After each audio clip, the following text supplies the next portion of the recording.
là. Je voudrais commencer par revenir sur le titre, mais pas pour répondre tout de suite à la question. Bon, même s'il y trouve sa réponse, tant mieux. Je voulais dire deux choses. La première chose, c'est le titre du livre.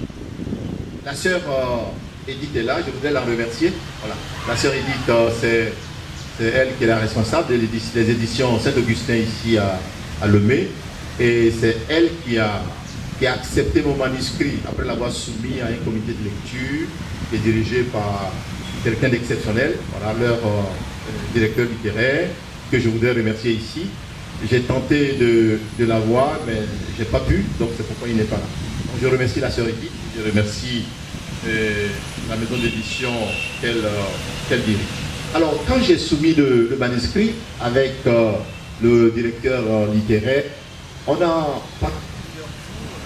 débattu du livre, non seulement du contenu qu'il avait trouvé assez intéressant, mais le titre, il a souhaité qu'on puisse proposer autre chose.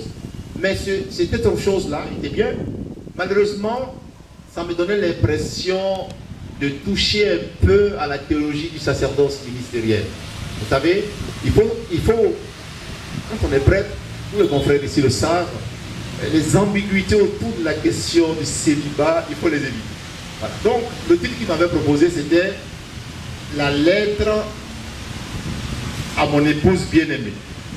Je lui ai dit attention, parce que les gens savent qui écrit le livre. Je suis auteur, mais l'auteur est prêtre. Donc tout de suite, sans avoir lu le livre, on va lier le titre à l'auteur. Ça crée une ambiguïté. La lettre à mon épouse bien-aimée. Donc je lui ai dit, je préférais qu'on laisse le titre, la lettre d'un prêtre à l'épouse qu'il n'a pas eu.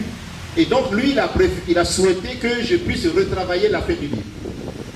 Pour montrer en quoi l'Église, donc, c'est une métaphore, l'Église peut être une épouse, et par rapport à cet idéal-là, proposer à des futurs mariés une sorte de fidélité, d'engagement qui pouvait se comprendre. Donc c'est comme ça qu'on a pu se mettre d'accord, et c'est comme ça que le titre est resté. Mais le titre, en y pensant, en fait, j'avais voulu utiliser des expressions qui ne vont pas souvent ensemble pour créer une sorte d'amplification.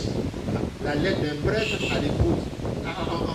Habituellement, le terme prêtre-épouse ne vont pas ensemble. Donc, en les mettant ensemble, j'ai créé une amplification et qui pousse à la curiosité. Donc, c'était un peu dans ce sens-là qu'on a insisté sur le titre.